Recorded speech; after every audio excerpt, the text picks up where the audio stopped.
بہت بھلی لگتی ہے، بہت اچھی لگتی ہے۔ آپ سرکار مدینہ صلی اللہ علیہ وسلم کی بارگاہ میں عرض گزار ہوتی ہیں، یا رسول اللہ آج میں نے ایک تعجب کی بات دیکھی یا رسول اللہ، ایک خاتون کو اپنی بچیوں کے ساتھ ایسا اچھا سلوک کرتے ہوئے میں نے دیکھا۔ سرکار صلی اللہ تعالیٰ علیہ وسلم فرماتے ہیں اس کا وہ عمل اس کے لیے جنت کو لازم کر دیا ہے اور جہنم سے آزاد ہونا اس کو لازم کر دیا گیا۔ ایک وقت اگر اپنے منہ کا لقمہ نکال کر کے اگر بچوں کو کھلا دیتے ہیں تو اللہ تعالیٰ جنت عطا فرما رہا ہے۔ اب سوچیں اگر ہم اپنے بچوں کے لیے اپنی خواہشات کو چھوڑ کر کے ان کے پیٹ بھرنے کے لیے خود بھوکے رہیں گے تو اللہ تعالیٰ ہمیں قیامت میں بھوکا پیاسا رکھے گا؟ ہرگز نہیں رکھے گا۔ جنت کی اعلیٰ سے اعلیٰ انواع و اقسام نعمتیں کھلائے گا۔ اب یہ تو رہی ماں باپ کے لیے۔ کچھ صحابہ بے چین ہوئے عرض کیے مان لو ماں باپ ہمیں بچے نہیں ہوئے، ہم کیا کریں؟ فرماتے ہیں اگر بہن کے ساتھ یہ سلوک کرو گے، 3 بہنوں کے ساتھ یہ سلوک کرو گے، اللہ تعالیٰ تمہیں نعمت عطا فرما دے گا۔ ایک صحابی عرض کرتے ہیں اگر 3 بہنیں نہ ہوں، ایک ہی بہن ہو تو کیا کیا جائے؟ سرکار فرماتے ہیں اس کے لیے بھی وہی ثواب ہے جو 3 بہنوں کے ساتھ وہ کرنے والے کو ثواب عطا فرمایا جاتا ہے۔ یعنی کم زیادہ ہونے کا سوال نہیں ہے، آپ کے عمل کا اعتبار ہے کہ آپ کس قدر سلوک کرتے ہیں، اس قدر اللہ تعالیٰ کی رحمت کے آپ اپنے آپ کو حصے دار بنا لیتے ہیں۔ اور آج ہمارے پاس لڑکیوں کے لیے پریشان ہو جانا، بے چین ہو جانا، ان کو بوجھ سمجھنا، ان کے لیے تکلیف سمجھنا، ان کے لیے بہتر رشتوں کی جستجو نہ کرنا ایک عام سی عادت بنتی چلی جا رہی ہے۔ عزیزو، یہ ہماری ہر ایک کی ذمہ داری ہے کہ ہم اپنی ذمہ داری کو پورا کریں اور اللہ کی بارگاہ میں خود کو جہنم سے بچائے جانے کا حقدار بنائیں اور جنت میں جانے کا حقدار اپنے آپ کو بنائیں۔ زندگی انسان کی دنیا میں بہت مختصر ہے۔ شادی بیاہ، یہ رسم و رواج، یہ ہمیں جتنا ہو سکے اتنا آسان طریقے سے گزارنا چاہیے اور بے جا مطالبات سے اپنے آپ کو بچائے رکھنا چاہیے۔ الحمدللہ دینی تعلیم اور دینی شعور جیسا جیسا لوگوں میں بڑھ جاتا ہے ویسے ویسے ان کے اخلاق بہتر ہو جاتے ہیں۔ بے جا مطالبات، بے جا رسم و رواج، بے وجہ کی خواہشات، یہ سب ختم ہو جاتے ہیں۔ الحمدللہ اہل ایمان میں، مسلمانوں میں یہ بالخصوص ان اطراف میں بہت ساری چیزیں جو برے رسم و رواج تھے سب ختم ہیں، مگر پھر بھی کچھ نہ کچھ تو ہمارے اندر خرابیاں ہوتی ہیں کہ جس کی وجہ سے ہم اپنے گھروں میں اپنی ذمہ داریوں کی ادا کرنے میں پریشانی محسوس کرتے ہیں۔ ہم خود کو جب سنبھالنے لگیں گے تو یقیناً ہمارے آنے والی نسلوں کے لیے بہتر راستے ہموار ہوں گے۔ اور یہاں پر ہمیں ایک چیز کو سمجھنے کا بھی موقع ملتا ہے کہ ہر ماں باپ کے لیے لازم ہے کہ وہ اپنے بچوں کی اچھی دینی تربیت کرے تاکہ رشتہ دین کی تربیت اور دینی پاکیزگی، دینداری کے سبب کیا جا سکے۔ اللہ کے رسول صلی اللہ علیہ وسلم فرماتے تنکح المرأۃ علی ثلاثہ، عورت سے جو شادی کی جاتی ہے اس کی جو خوبیاں ہوتی ہیں وہ 3 خوبیاں ہوتی ہیں، علی حسنہا وعلی مالہا وعلی دینہا۔ سرکار فرماتے ہیں کہ اس کی خوبصورتی پر شادی کرتے ہیں یا تو اس کے مال پر شادی کرتے ہیں، مال کے اندازہ لگا کر کے بہت مالدار ہے، جیسی تیسی بھی ہے چل جائیں گا، اس کا اعتبار کر کے شادی کرتے ہیں، اور یا تو ایک جو حقیقت میں اصل چیز ہے دینداری کا خیال کر کے لوگ شادی کرتے ہیں۔ اور سرکار صلی اللہ علیہ وسلم نے فرمایا 3 چیزیں شادی کی جانے کی عموماً یا تو خوبصورتی کی وجہ سے، یا تو مالداری کی وجہ سے، یا تو دینداری کی وجہ سے۔ اور آج ہم دیکھیں اپنے آس پاس میں ہم جو تیسری چیز ہے دینداری اس کو بہت کم تلاش کرتے ہیں، خوبصورتی کو سب سے زیادہ تلاش کرتے ہیں، اور مالداری کا بہت خیال ہوتا ہے کہ بھئی کل کو ہمارے بچوں کے لیے سپورٹ ہونا چاہیے، اچھی زندگی ہونا چاہیے، کل کو جئیں گے تب ملے گا،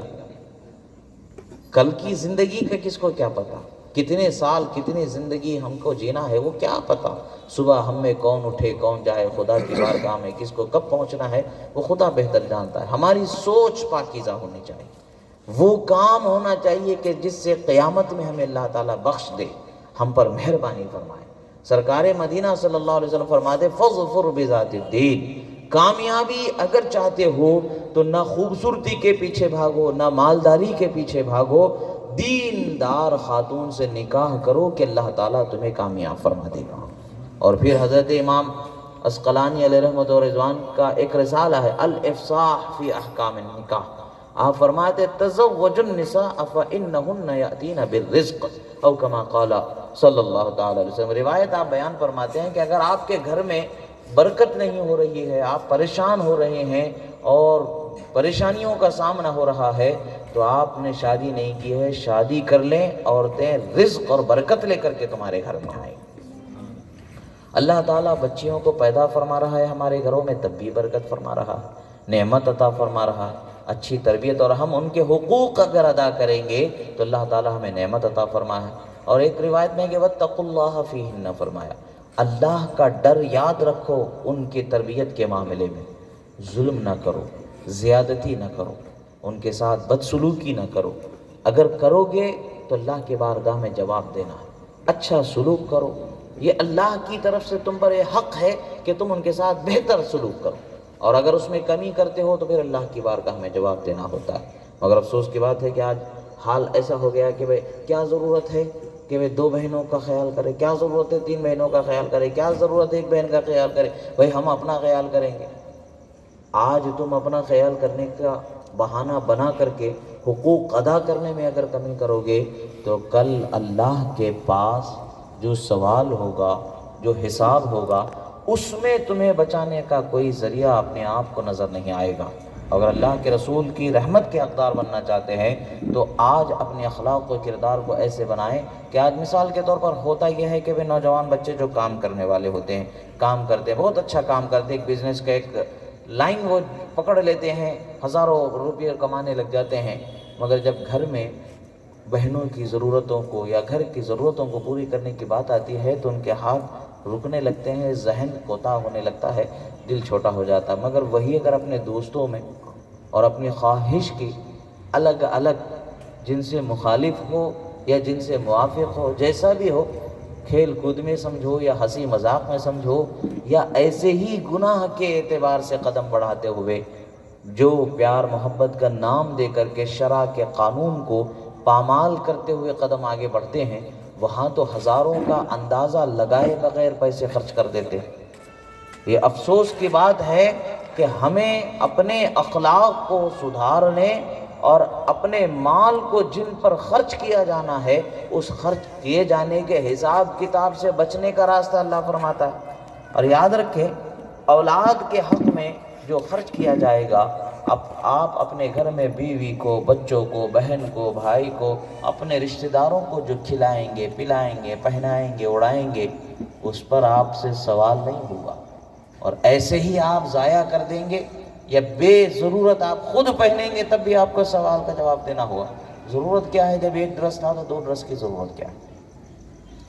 آپ بریانی کھا چکے تھے تو پھر سے کھانے کی کیا ضرورت ہے؟ یہ سوال ہوگا ہمارے لیے، ہم کو جواب دینا ہے۔ مگر جب ہم اپنے اہل و عیال کے لیے کریں گے، وہ جن کے حقوق، جن کے ساتھ اچھا سلوک کرنا اللہ نے ہم پر لازم رکھا، اللہ رسول کے قانون میں جن کا ہمیں خیال کرنا ہے، ہم ان کے لیے اگر خرچ کرتے ہیں تو یقیناً اللہ تبارک و تعالی ہم کو اس کا اجر عطا فرماتا ہے اور اس کا بدلہ عطا فرماتا ہے۔ وہ بدلہ کیا ہے؟ جہنم سے آزادی عطا فرما دیتا اور جنت واجب فرما دیتا۔ یاد رکھیں کہ قیامت کے دن سوال تو سب سے پہلے ایمان کے بعد نماز کا ہی ہوگا، مگر نام اعمال جو تولے جائیں گے،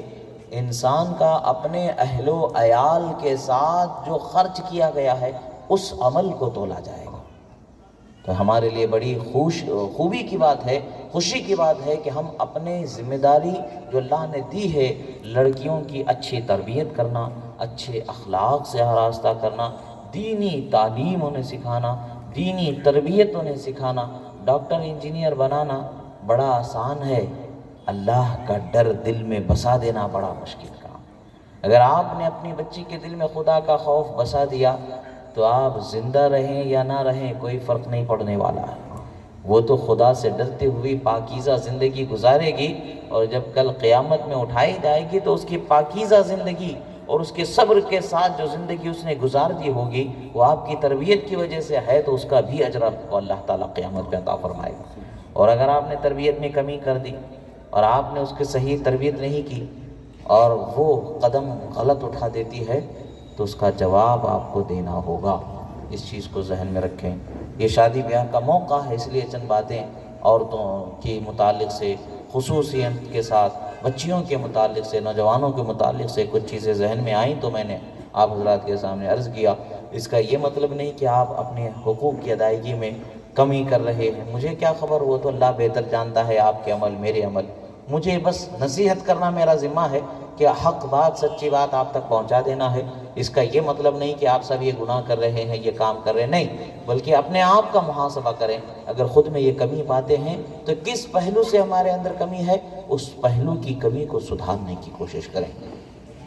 عموماً کیا ہوتا ہے کہ غریبی کا لحاظ کر کے یا اور کسی چیز کا کم خوبصورتی کا لحاظ کر کے لوگ شادی بیاہ سے کتراتے ہیں۔ یاد رکھیں کہ نہ مالداری ہمارے کام آنے والی ہے، نہ خوبصورتی ہمارے ساتھ ہمیشہ رکنے والی ہے۔ بڑے بڑے بادشاہوں کو فقیر ہوتے دیکھا ہے اور بڑے بڑے فقیروں کو بادشاہ ہوتے دیکھا ہے۔ اب آپ دیکھ لیں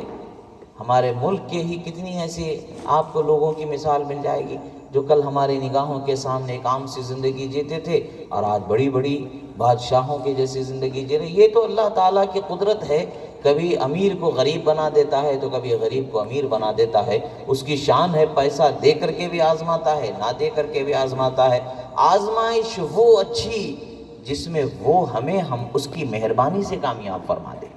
ہم کامیابی حاصل نہیں کر سکتے جب تک کہ اس کی مہربانی ہمارے ساتھ شامل حال نہ ہو۔ اور اللہ تعالیٰ فرماتا ہے میں میرے بندے کے ساتھ ایسے ہی پیش آتا ہوں جیسا وہ میرے ساتھ گمان رکھتا ہے۔ اللہ ہمارے ساتھ مہربانی فرمائے گا، اگر یہ ہمارا گمان ہے تو اللہ تعالیٰ یقیناً ہم پر مہربانی فرمائے گا۔ زندگی بہت مختصر ہے، ہماری ذمہ داریاں بہت زیادہ ہیں، اور آج ہم مال کے معاملے میں، دولت کے معاملے میں، کاروبار کے معاملے میں، کبھی اس معاملے میں، کبھی اس معاملے میں الجھے بہت ہیں، مگر اس الجھاوے کا سارا غبار گھروں میں اتارا جاتا ہے۔ بچیوں پر سختی کی جاتی ہے، ارے کل ہی تو تمہارے لیے چیز لائی گئی تھی، کل ہی تو یہ تمہارے لیے لائی گئی تھی، کیا بات ہے، روز کا ناٹک لگا کے رکھے، ساری چیزیں ہیں۔ ہمارے لب و لہجے کے اندر مٹھاس ہونی چاہیے، ہمارے اخلاق و کردار کے اندر مٹھاس ہونی چاہیے، اس لیے نہیں کہ ان کو اچھا لگے، اس لیے کہ اللہ اور اس کے رسول کو ہمارا عمل اچھا لگے، اللہ اور اس کے رسول کی بارگاہ میں ہمارا عمل قبول ہو جائے۔ اگر خدا ہمارے عمل کو قبول فرما لے گا تو ان بچیوں کو بھی صبر عطا فرما دے گا، ان بچیوں کے اخلاق میں بھی خوبیاں عطا فرما دے گا۔ آپ خدا کی رضا کے لیے اگر اپنی بچی کو سکھانا چاہیں اچھی بات، آزما کے دیکھیں، یقیناً وہ ادا اللہ تعالیٰ آپ کی اس خواہش کو اس بچی میں ضرور عطا فرما دے گا۔ مگر بات کیا ہے، خلوص سے آپ کو بڑھنا ہے، صبر سے آپ کو آگے بڑھنا ہے۔ یہاں پر اللہ کے رسول صلی اللہ علیہ وسلم نے فرمایا وَاصْبِرْ عَلَيْهُنَّ، اور ان پر صبر کے ساتھ رہو۔ پتہ چلتا ہے کہ یہ ایسا معاملہ ہے کہ آسانی سے قدم نہیں بڑھ سکتے، صبر بہت ضروری ہے، تبھی رسول اللہ نے صبر کی تلقین فرمائی۔ جیسے انسان کے لیے دنیا میں زندگی گزارنا آسان نہیں ہے، اللہ نے فرمایا ان اللہ مع الصابرین، فرمایا کہ صبر کرنے والوں کے ساتھ اللہ ہے۔ اللہ کے رسول صلی اللہ علیہ وسلم فرماتے ہیں اگر تم کامیابی چاہتے ہو، اگر دنیا اور آخرت کی سرخروئی اگر چاہتے ہو تو اللہ کا ڈر اپنے اندر رکھو اور صبر کرو کہ اللہ تعالیٰ صبر کرنے والوں کو اپنی حمایت عطا فرما دیتا ہے۔ اللہ تعالیٰ فرماتا ہے اے لوگو اللہ سے ڈرو جیسا کہ اس کے ڈرنے کا حق ہے، اور تم دنیا سے نہ اٹھو اس طرح پر کہ تم ایمان والے نہ رہو، بلکہ تم ایمان کی حالت ہی دنیا سے اٹھنے والے ہو جاؤ، یعنی اللہ کا ڈر رکھو اور اپنے ایمان و عقیدے کی حفاظت کرو، سلامتی رکھو، اخلاق و کردار کی پاکیزگی کو سنوارو، اور بچیاں ہیں تو خوشی مناؤ کہ اللہ نے جنت کی ضمانت عطا فرما دی، جنت کا ٹکٹ عطا فرما دیا۔ سبحان اللہ، بس بات اتنی ہے کہ تربیت اچھی کرو، اخلاق سکھاؤ،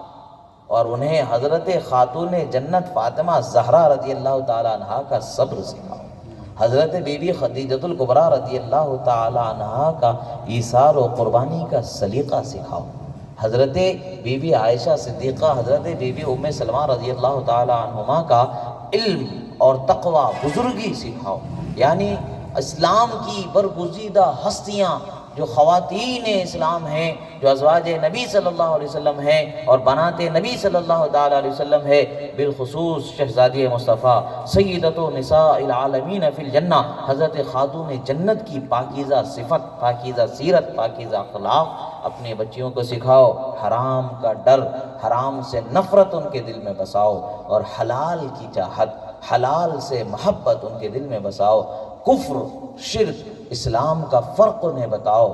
اور دونوں میں کتنا بڑا فرق ہے جب آپ انہیں سمجھا دیں گے تو ان کی نگاہیں ایسی محفوظ ہوں گی کہ آپ قبر میں بھی چین سے رہیں گے، دنیا میں بھی چین سے رہیں گے۔ اب سوال ہوگا کہ قبر میں چین سے رہنے کا کیا مسئلہ ہے؟ آپ اپنی بچیوں کی تربیت میں کمی کر کے جائیں گے، بچیاں ہوں یا بچے ہوں، لڑکیاں ہوں یا لڑکے ہو، چاہے جو بھی ہو، اگر آپ اچھی تربیت کریں گے تو اس کا اجر پائیں گے، اور اگر تربیت میں کمی کر کے چلے جائیں، ان سے گناہ ہوگا تو ان کی نیکی کا ثواب مل رہا ہے نا۔ بچے نیکی کرتے ہیں تو اس کا ثواب ماں باپ کو مل رہا ہوتا ہے۔ اسی طریقے سے اگر وہ گناہ کریں گے تو تربیت ان کے نہ کرنے کی وجہ سے کل قیامت میں پوچھا جائے گا، حدیث پاک کا مفہوم ہے کہ تم نے کیا کیا، یہ تمہارے گناہ جب پیش ہوں گے لوگوں سے پوچھا جائے گا تم نے کیا کیا، پوچھا جائے گا ہم سے گناہ ہو گئے، جواب میں عرض کیا جائے کیوں کیے؟ بچے کہیں گے کہ ہمارے ماں باپ نے ہمیں اس کی تمیز ہی نہیں سکھائی، ہمارے ماں باپ نے ہمیں بتایا ہی نہیں کیا صحیح غلط، تمیز ہی نہیں سکھائی۔ اسی لیے اللہ کے رسول نے فرمایا کلکم راعی وکلکم مسئول عن رعیتی، فرمایا تم میں کا ہر فرد ذمہ دار ہے۔ اب یہاں پر راعی کا لفظ آیا، اس کا ہم ترجمہ ذمہ دار کرتے ہیں، مگر حقیقت میں اس کی ایک مصلحت ہے۔ رسول اللہ صلی اللہ علیہ وسلم نے اس لفظ کا انتخاب کیوں فرمایا؟ راعی اسے کہتے ہیں جو حقیقت میں راعی الغنم ہوتا ہے، یعنی بکریوں کا جو ریوڑ ہوتا ہے اس کی نگہبانی کرنا، ان کا پیٹ بھرنا، پانی پلانا، ان کو دھوپ چھاؤں اور دوسرے درندوں کے حملے سے بچانا، ان کی جان کی اور ان کی بھوک پیاس کی ہر چیز کی حفاظت کرنا، یہ اس کی بڑی ذمہ داری ہوتی ہے۔ ہم کو پتہ بھی ہے کہ نہیں پتہ نہیں، شہر کی زندگی جیتے ہیں لوگ عموماً، بکریوں کے ریوڑ کو کیسے پالا جاتا ہے، کیسے پہاڑوں میں لے جایا جاتا ہے، کیسے دھوپ میں تپتے ہوئے صحراؤں میں، تپتے ہوئے ریگزاروں میں ان کو گزارنا پڑتا ہے وقت، پیاس پانی کی شدت رہتی ہے، جب بکریوں کو پانی پلایا جاتا ہے تبھی ان کو پانی میسر آتا ہے۔ اب تو بوٹل آ گئے ہیں، پہلے تو یہ سب کچھ نہیں ہوا کرتا تھا۔ بہرحال زندگی بڑی مشکل سے گزار کر کے ان کی نگہبانی کی جاتی ہے۔ جانوروں سے زیادہ مشقت جانوروں کے پالنے والوں کو گزارنی اور جھیلنی پڑتی ہے۔ اسی مثال کو دے کر کے رسول اللہ صلی اللہ علیہ وسلم نے فرمایا کہ تم میں کے ہر ایک شخص کو اس کے ذمہ داریوں کے ساتھ بنایا گیا ہے۔ آپ کو نگہبانی، بھوک پیاس، کھانا پانی اور دوسروں کی بری نظر سے، برے حملوں سے، بد اخلاقی، بد کرداری جسے ہم کہہ سکتے ہیں، ان ساری چیزوں سے اپنے آپ کو بچائے رکھنا، اور اپنے ذمہ داری میں جن چیزوں کو دیا گیا ہے، جیسے ماں باپ کو اولاد ان کی ذمہ داری میں دی گئی ہے، تو ماں باپ کی ذمہ داری ہے کہ اولاد پر ہر بری نظر سے حفاظت کا سامان پیدا کریں، ہر برے کردار سے انہیں بچائیں، ہر برے اخلاق سے انہیں بچائیں، شیطانی بری نظر سے بچائے، انسانی بری نظر سے بچائے، انسانی بری اخلاق سے بچائے، حلال حرام کی تمیز سکھائیے، ماں باپ کی ذمہ داری ہے۔ اور اگر یہ ذمہ داری پوری نہ کی جائے تو کل قیامت میں سوال ہوگا کہ تم نے اپنی اولاد کی تربیت میں اپنا حق فرض کیوں نہیں ادا کیا؟ تو ہم کیا جواب دیں گے کہ ہم کمانے کھانے میں لگے تھے، تو وہ تو ذمہ ہے ہی، کمانے کھانے میں لگے تھے تو کھلایا کیا، حلال کے حرام؟ یہ سوال ہوگا۔ جو کھلایا بچیوں کے لیے بھی ہے، لڑکیوں کے لیے بھی ہے، لڑکوں کے لیے بھی ہے، کہ ماں باپ اپنی مشقتوں سے، محنتوں سے، وہ اپنی طاقت سے بڑا کرتے ہیں۔ جیسا کہ حدیث میں نے سنایا کہ وہ ماں اپنے بچوں کو، دونوں لڑکیوں کو اپنے منہ میں لے جاتے ہوئے اس کھجور کو نکال کے 2 ٹکڑے کر کے کھلا دیتی ہے، یعنی ماں اپنی بھوک گوارا کرتی ہے مگر اسے اپنے بچوں کی بھوک گوارا نہیں ہوتی، وہ بھوکی رہ کر کے بچوں کا پیٹ بھرتی ہے۔ تو اسی طریقے سے ماں باپ نے ہمیں بھی پالا ہوگا، ہم بھی اگر اپنے بچوں کو پالیں گے تو ایسے ہی پالیں گے۔ صرف پیٹ بھر دینا ہماری ذمہ داری نہیں ہے، کپڑا پہنا دینا ہماری ذمہ داری نہیں ہے، بلکہ انہیں وہ کپڑا